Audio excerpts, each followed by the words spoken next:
because it was a step away from the monster on the loose type of picture.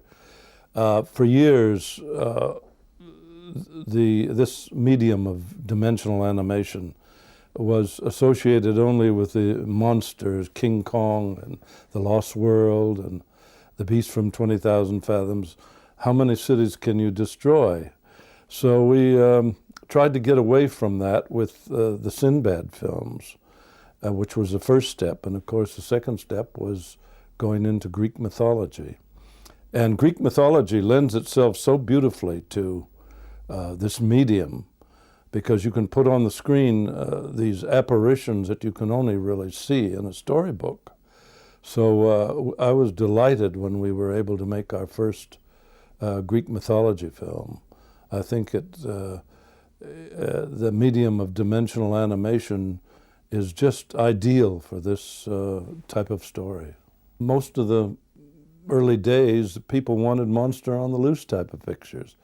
And as I said, this medium was always identified with that.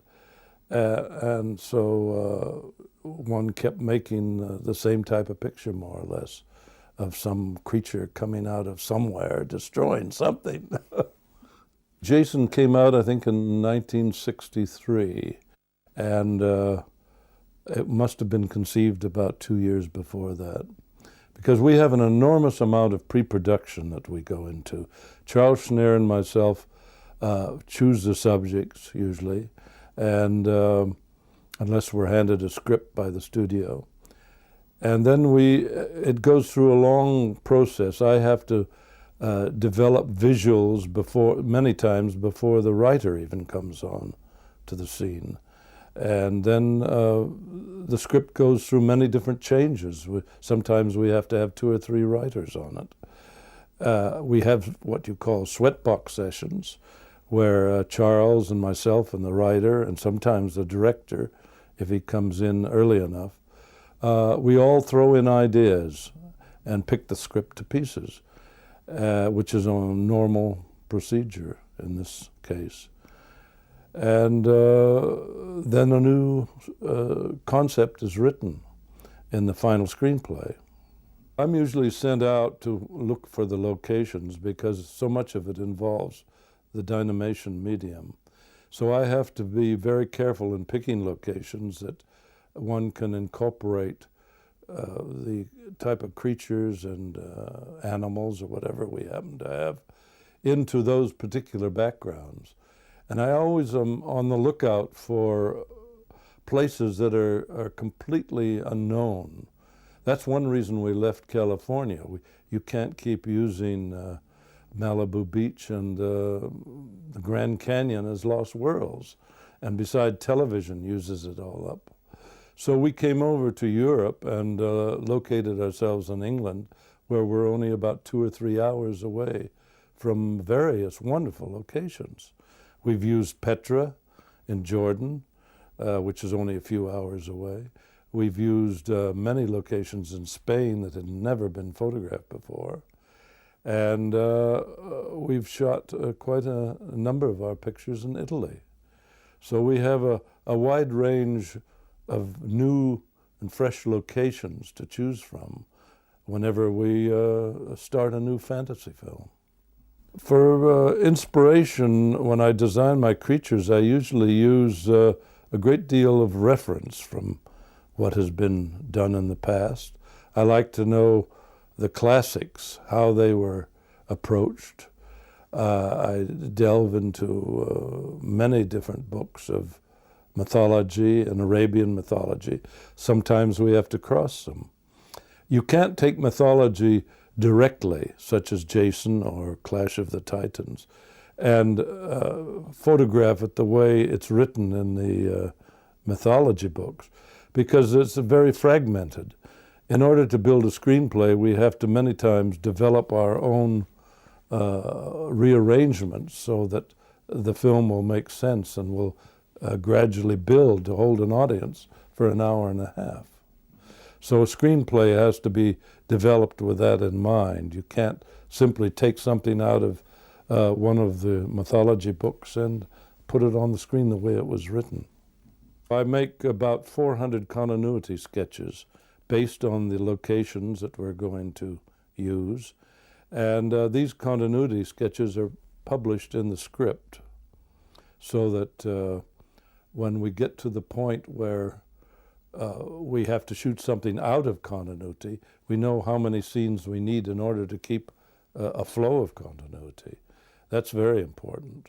So these continuity drawings are one of the first things when we have a final screenplay that are composed and published in the script so everyone knows exactly what we're going to do, how long it's going to take. The production part of the filmmaking has to know how to schedule things so that certain scenes are shot first and other scenes are, you have to have that film developed before you can shoot the second half of that same scene.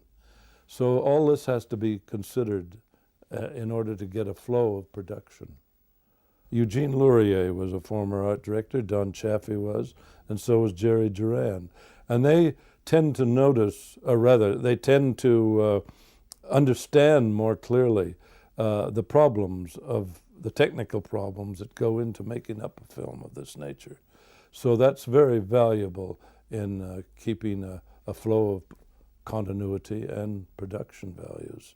By necessity, I have to direct all the sequences that I'm involved with, because in the final analysis I have to put it all together. And if things don't quite go right on the set, one has to modify it in order to take that into consideration. So I end up directing most of the scenes that I'm involved with. The main act, this is not what you'd call a director's picture. Many people misunderstand the concept of the director, particularly in Europe. Our pictures have to be laid out for a specific reason in order to make them for a very reasonable cost. And therefore they have to be laid out many times in advance to the director even coming on the picture. But wherever we can, I work together with the director, and most of them understand that, and we get along quite well. Some of the problems with Jason and the Argonauts that we had to encounter was the sequence involving Talos. In the original story, Talos is just a small 8-foot statue, I think, in some versions, who steps into the fire every so often, heats himself red hot, and then goes around hugging sailors. Well, you know, we couldn't very well show that on the screen. It would be almost in a comical vein. So I designed Talos in a different vein by keeping in mind the Colossus of Rhodes. I felt he could be as gigantic as we wanted him to be, and give that impression that he was straddling the harbor of the island where they landed and stopping the boat from going through the straits. I have some drawings here which you might like to see. This was one of the early versions of Talos sequence, and as you can see, he is quite a gigantic figure, and I think that's a license one takes in making a film, that you can use these rather theatrical concepts very nicely in this type of story. We didn't want him to look realistic, and most of my time is spent trying to make these things look realistic. So that was a different approach we had to use by giving him that stiff mechanical stance. And then we, of course, through the sound effects, we put squeaking metallic hinges sort of in the background so that it gave a rather spooky concept. So I still have the original model. This was on a much bigger scale than the skeleton. This figure, of course, is all jointed, but of course he's very old, and you might say rigor mortis is set in.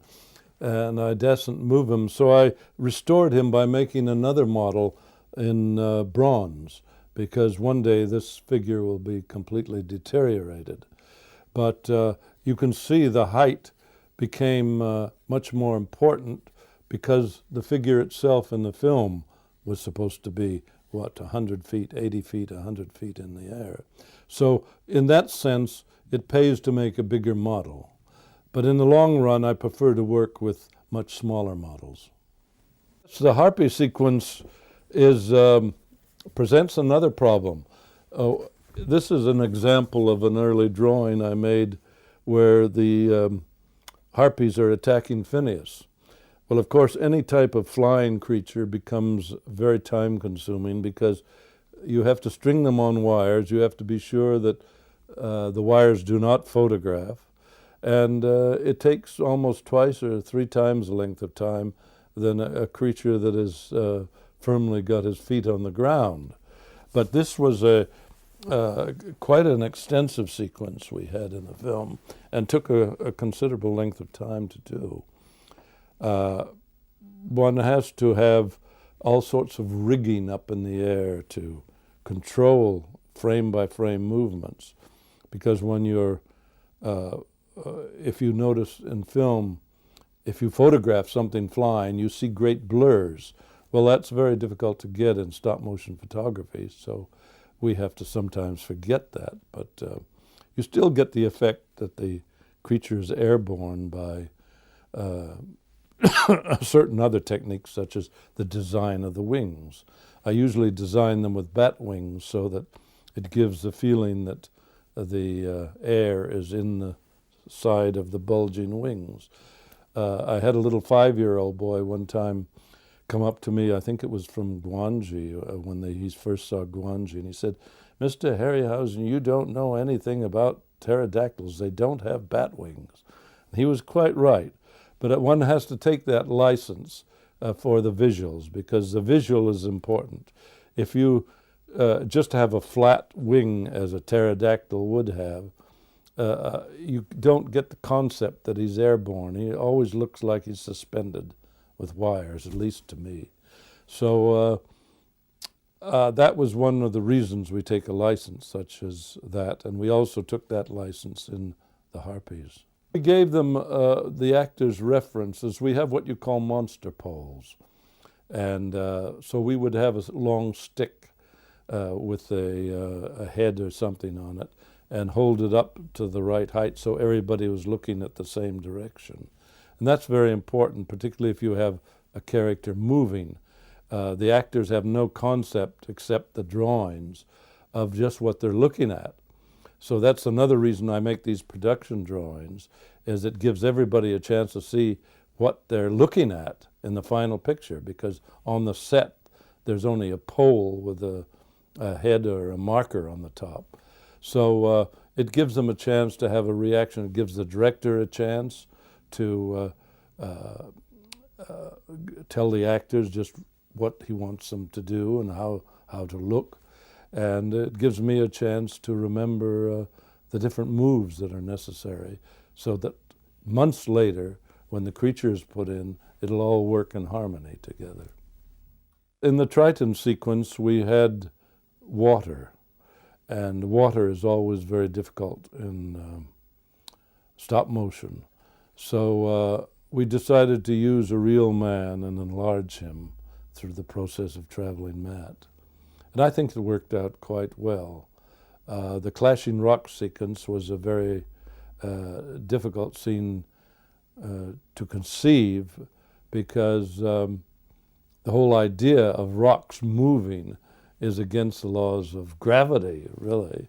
But I think it came over quite well, particularly for a type of mythological film that we're making. And the first time we attempted, the first day of shooting, of course, it was a miniature of about 5 feet high, and the rocks were made of styrofoam, a lot of them. And it never dawned on anybody at the time until the first take that the rocks would float when they fell off the edge of the cliff. They hit the water and would float. So we had to go back and, for the next day's shooting, redo all the rocks and make them of plaster so that they would sink. But it's one of those amusing things that Sometimes in the rush to get the scene photographed, one doesn't always consider all the problems that you might have on the first day of shooting. We made the rocks move on the cliff by building the miniature set in the tank of water on tire inner tubes. We inflated the inner tubes and placed the basic rock structure on the inner tubes so that you could rock them slightly. And of course, shooting it 3 or 4 times normal would slow it down very much. So all that particular set we built on inflated inner tubes from old tires. Secrets of dynamation revealed. The Hydra sequence was a very difficult sequence inasmuch as the Hydra had 7 heads. That always becomes a problem when you have multiple heads, like Medusa had many snakes in her hair. Because every frame of film you have to remember which head and which snake may be going forward or backward. And when you have all 7 heads to worry about, you can't always remember that the 3rd head from the center is going forward or backward. So sometimes you have to make notes. Sometimes you have to lock yourself in the room so you can concentrate, so nobody will disturb you. There are many different ways to do it, but most of it's done by memory. And it does present itself, and it slows down the animation process because to animate 7 heads, you have to have a reference point for each head, each frame of film. So it does take quite a considerable length of time to do a sequence with multiple appendages like that. In Clash of the Titans, we had the problem of 12 snakes in Medusa's head, along with her torso, which was snake-like. And that took a considerable length of time to animate each snake and the tail of each snake so that there would be a harmony in the movements, which is very important. The size of the model is determined many times by the sequence in which it works.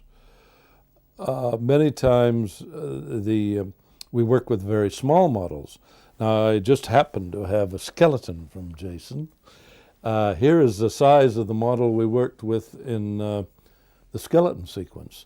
As you see, each part of the skeleton is movable so that each frame of film you can place it in a different position. And that's very important, that it holds its position long enough so that you can get one frame of film. Of course, when you have 7 skeletons, that becomes still a more complicated problem. But this size of 8 inches is about the standard that I like to work with. If you have larger models, that means you have to have a rear projection screen that blows up the picture much bigger, and you're apt to get grain. You're apt to rephotograph the grain. So we tried to keep the picture as small as possible. The skeletons became quite a problem because you're hiding a skeleton within a skeleton. So you're compounding your problem, and particularly in as much as the skeletons are so small. But the problem was to make small enough ball and socket joints that you could hide within the exterior of a skeletal structure.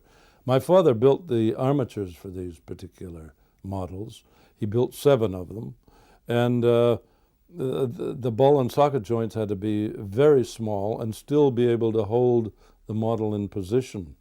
So that became quite a stressful problem on such small joints. The continuity drawings are very important because when we're on location, we have to shoot all the possible angles we need for close-ups and that type of thing, because we may not be able to get the cast together again. So we have to cover ourselves quite thoroughly when we're on location. Then, of course, months later, when I get back, I still have the basic continuity sketches to go by. And then I have to analyze each frame of film and know where one skeleton goes and the other skeleton raises its sword just at the right time to meet the actor's sword. That all has to be worked out. And basically, we have a series of stuntmen who portray the skeletons. They all have numbers on their backs, 1 to 7, so we can keep track of which direction they move in. We rehearse the actors with the stuntmen in these jackets with the big numbers on their back until the actors know the routine by heart. Then, of course, we shoot a piece of film without the stuntmen so that the actors are so-called shadowboxing, and they have to remember their various moves and stop their swords so that a skeleton can come up and meet their sword with a skeleton sword, which is in miniature. So that all has to be carefully analyzed and worked out frame by frame. The footage of the stuntmen is only used for reference. You can't copy it. You can't rotoscope it like you can a cartoon. If you were doing a cartoon such as Snow White, many times the heroine was rotoscoped. They had a girl portray Snow White and then traced around it each frame of film and then made a cartoon model in that image. But you can't do that with dimensional models. All you can do is use it as a reference. And that's what the piece of film we photograph with the stuntmen is used for, as a reference only. The location of the skeleton sequence took place in Italy, down near Palinuro. We were in a little fishing village, which was ideal. We had some rock formations there and the beach. And we found this area up on a cliff with some old ruins that were many years old. And it became ideal. So we built a set to blend in with these old ruins. And many years later, I think when we made Clash of the Titans, we went back to the same location to try to photograph it. And lo and behold, there was a big 5-story hotel built where we had shot the skeleton sequence. In the 7th voyage of Sinbad, we had a problem with the censors that in the early days, the British censors particularly cut the whole skeleton sequence out. And when I saw a print of it, I was quite shocked that there was a big hole.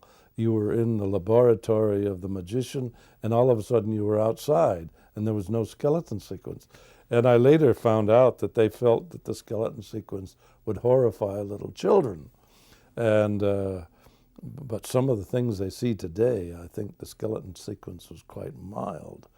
But thank heavens it was put back into the picture because it was one of the highlights of the 7th voyage. Now in Jason and the Argonauts, we had 7 skeletons, so we were a little bit afraid that we would have 7 times the trouble. But that didn't occur. That was many years later, and we were able to do the sequence in daylight, which didn't make it quite as, shall we say, mysterious and spooky as it would have been if the skeleton sequence was staged at night. So that was a blessing in disguise. I have a drawing here of an early concept of the skeleton sequence. This is one of my drawings that I made to demonstrate what we could put on the screen that had never been seen before. And this helped sell the story idea to the powers that be that put up the money. It also acted as a publicity device. So these drawings serve many different purposes. I have another one here of the skeleton sequence, which shows the final scene on the platform where the 3 men are fighting the 7 skeletons. This is exactly the way it came out in the film, only with a slightly different background. So these sketches enabled the actors to get into the mood of what they were looking at and what they were going to fight. And then, of course, when it came to writing the music, I'm sure Bernard Herrmann was quite stimulated by these drawings in order to write the wonderful score that he did for the skeleton sequence. In the scene where Jason is fighting a skeleton, he cuts off the head of one of the skeletons. And we felt that we needed a scene, which I shot, of the skeleton on his hands and knees looking for his head. but it slowed the whole action down, and it almost became comical, and it spoiled the drive of the sequence, so we cut that out. I don't know whatever happened to it. I'd like to have saved it because it was quite an amusing scene of him on his hands and knees searching for his head. Bernard Herrmann's music had a quality to it that just fit the type of films we were making. He has a wonderful sense of fantasy. I think his score for The Seventh Voyage of Sinbad was one of his greatest. And the score for Jason, he tried to use all woodwinds, and he left out the strings in many cases to give that heavy quality that the score has in Jason. Bernard Herrmann scored 4 of our films. The first one he scored was The Seventh Voyage, which I thought was a superb score. And the second one was Gulliver. The third one was Mysterious Island. And the fourth was Jason and the Argonauts. And he had this magical way of looking at the film and bringing in different instruments. He used an anvil in one case, I believe, in the score. He used a strange combination of instruments that is peculiar to his style of film scoring. Of course, he's very well remembered for the Psycho score, which was absolutely superb. But for our pictures, he was really ideal. Now, Miklos Rocha writes an entirely different type of more romantic style of music. And for certain subjects, his style is much more desirable. Of course, one of the great scores of fantasy films that I've always admired was Max Steiner's score for King Kong. I don't think there's ever been a score that absolutely highlighted and fit the film so well as the score for King Kong. There was a strange borderline in the Jason skeletons because it was during the day, I suppose, and the fact that they grew out of the ground. And there was that strange borderline that if you weren't careful, it could get to be comical and almost in the realm of the cartoon, which we didn't want. And I think Bernie highlighted this whole thing by this type of score he wrote with castanets. Again, he used castanets, and which gave it a strange quality, even in the daylight, that kept it away from the comedy aspect and kept it away from the cartoon style that it could have easily fallen into. Traveling bat is very important in our type of films. It was so important to Gulliver, the 3 Worlds of Gulliver, that was one of the main reasons we came over to England, because the Rank Laboratory had this patent on the yellow backing sodium traveling mat, which they seldom used in Hollywood. And we had, I think, something like 300 or 400 traveling mats in the picture. So we came over particularly for the use of that particular medium of traveling mat. And then we decided to use the same system again in Mysterious Island and in Jason and the Argonauts. It was an excellent system, the yellow backing sodium process. It's a shame that it's not in use today, but apparently there was a little prism that was very difficult to be made accurately and cost a fortune.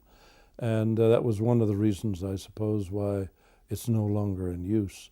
I think Disney still uses the sodium in Hollywood, but he has a franchise in America on that particular technique. Much of the technique that I used for combining live action with the animated model, of course, is done by miniature rear projection. And we have a special screen made because you have to have a very fine grain screen so that being so close, you're apt to photograph the grain of the screen. So there are various techniques in which you can disperse the grain, which we've used. But you do have to have a special made surface screen so that the grain is as fine as possible so it won't pick up when you rephotograph it. The computer-generated image is fascinating. I would love to know more about it. I think at the moment it's terribly expensive and requires a great deal of time, but that will be overcome presumably in the future. I was fascinated with Jurassic Park. I think it was a great piece of entertainment. But I still think it's a tool. Any technique such as that is a tool. And I think certain subject matter, there's room for animation, there's room for the cartoon. You can't say that the computer will be the be-all and buy-all. I would like to think in the future that subjects such as Jason and the Sinbad stories, the dimensional animation medium adds an element of the dream quality because it's not quite real. And if you try to make these creatures too real, I think it defeats itself because the whole thing is a dream. Mythology is a dream. It's in a fantasy world that never existed. And this process of stop-motion animation, to me, adds to that dream quality. And I hope in the future someone will continue to pursue this and not let it become a dying art. One of the great moments I have in going to these various conventions is when two generations of people come up to me, it makes me feel like a dinosaur sometimes, and say, I grew up on your films and now my son is seeing your films on video. And they made our childhood. And that is a delight, I think, that our films have meant more to people than just a few hours of entertainment, which they were originally designed for.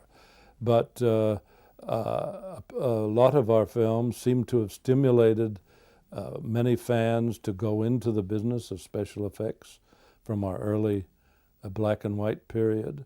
And it's a delight to think that we've influenced in a positive way. Some of the films today, I think the subject matter has a tendency to always be negative. And I think there's still room, and I think we'll go back to it one day, of using positive subjects and not looking in the garbage can. I think it's much more entertaining to look up at the stars than in the garbage can.